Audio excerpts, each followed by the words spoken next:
여러분, 우리 주변에 있는 모든 전자기기들 있죠. 스마트폰부터 저기 멀리 있는 거대한 데이터 센터까지 그 안에서 안정성을 책임지는 정말 중요한 숨은 영웅이 하나 있습니다. 바로 커패시터인데요. 오늘은 이 작지만 결정적인 부품이 도대체 어떻게 작동하는지 저랑 같이 한번 파헤쳐 보겠습니다.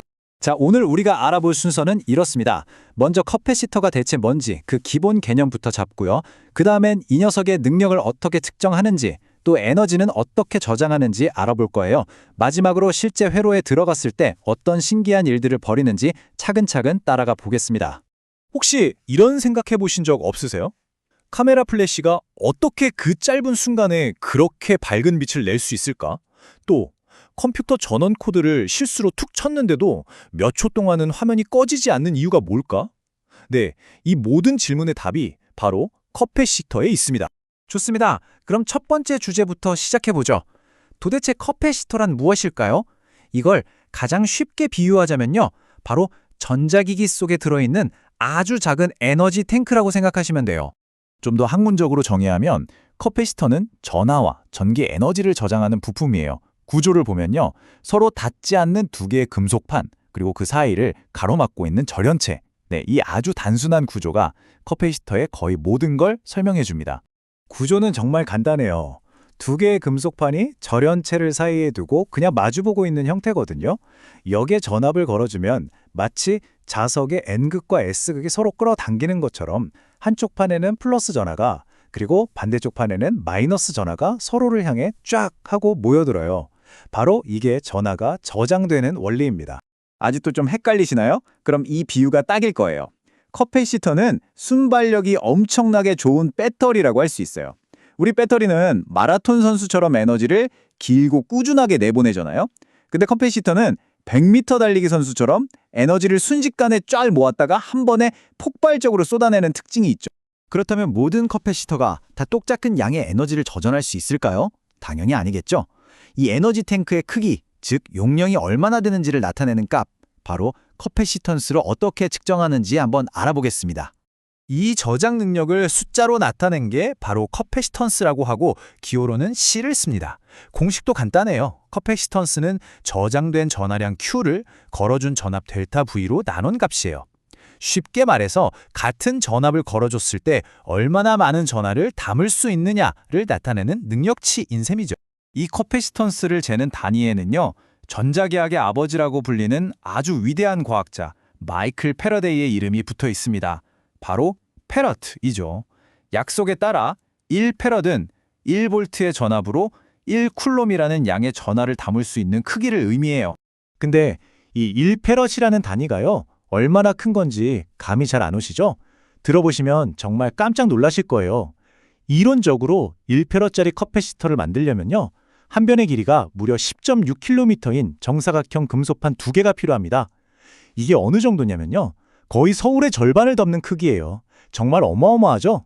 하지만 우리가 쓰는 전자기기에 서울 절반만한 부품이 들어갈 리는 없잖아요. 그렇죠? 다행히도 현대기술이 이 거대한 면적을 나노기술로 돌돌 말거나 겹겹이 쌓아서 지금은 보시다시피 이렇게 손톱만한 크기의 1페럿을 담아낼 수 있게 됐어요. 덕분에 컴퓨터 전원이 갑자기 나가도 잠시 동안 메모리를 지켜주는 백업 전원 같은 아주 중요한 역할을 해낼 수 있게 된 거죠.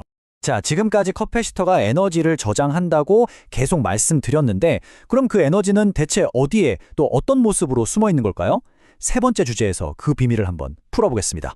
전하들을 억지로 떼어내서 양쪽 판에 밀어넣는 건 마치 용수철을 꾹 누르는 것처럼 에너지가 필요한 일이에요. 그리고 이 에너지는 절대 그냥 사라지는 게 아닙니다. 대신 두 금속판 사이의 텅 빈 공간에 팽팽한 긴장 상태, 즉 전기장이라는 눈에 보이지 않는 에너지 필드를 만들어서 전기 위치 에너지라는 형태로 고스란히 저장되는 거죠. 이렇게 저장되는 에너지의 양, U는 이 공식으로 계산할 수 있습니다. 여기서 진짜 중요한 건 바로 전압, 델타 V가 제곱으로 들어간다는 점이에요. 이게 무슨 뜻이냐면요. 전압을 2배로 높이면 저장되는 에너지는 무려 4배로 껑충 뛰어오른다는 거죠. 바로 이것 때문에 카메라 플래시가 그토록 강력한 빛을 순간적으로 뿜어낼 수 있는 겁니다. 자, 이제 머릿속에 그림은 좀 그려지시죠? 그럼 이 똑똑한 커패시터가 실제 회로에 들어가면 어떤 재미있는 일들이 벌어지는지 직접 한번 확인해 보시죠. 아주 재미있는 실험을 하나 해볼게요. 자, 여기 12V로 가득 충전된 4마이크로페럿짜리 물통이 하나 있습니다. 그리고 그 옆에는 텅 비어있는 2마이크로페럿짜리 작은 물통이 있어요. 이 둘을 파이프로 연결하면 과연 무슨 일이 일어날까요? 스위치를 딱 닫는 순간 어떤 일이 일어날까요? 네, 바로 수문을 여는 거랑 똑같아요. 물이 높은 곳에서 낮은 곳으로 흐르듯이 전하가 가득한 커패시터에서 텅 빈 커패시터 쪽으로 와르르 쏟아져 들어갑니다. 이게 언제까지 흐를까요? 맞아요. 두 물통의 수위, 즉 전압이 똑같아질 때까지 흐릅니다.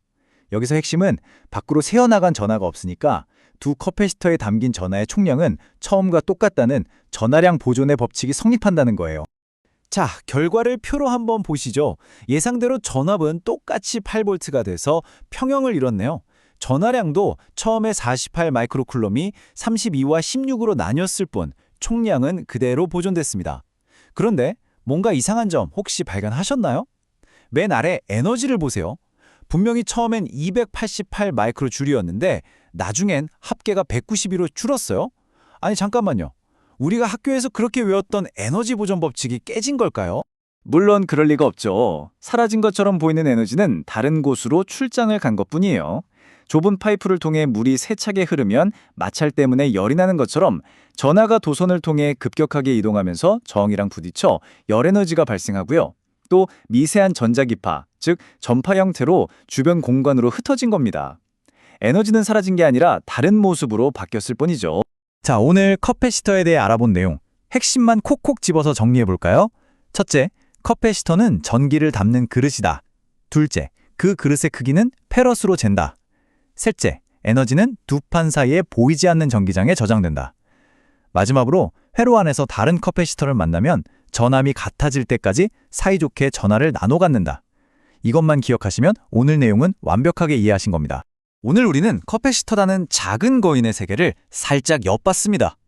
하지만 기술은 지금 이 순간에도 계속 발전하고 있죠. 여러분이 매일 쓰는 스마트폰, 앞으로 타게 될 전기차는 지금보다 훨씬 더 작고 더 강력한 커패시터를 필요로 합니다. 과연 미래의 에버지 탱크는 어떤 모습으로 우리 앞에 나타날까요? 이 질문을 여러분께 남기면서 오늘 설명은 여기서 마치겠습니다. 감사합니다.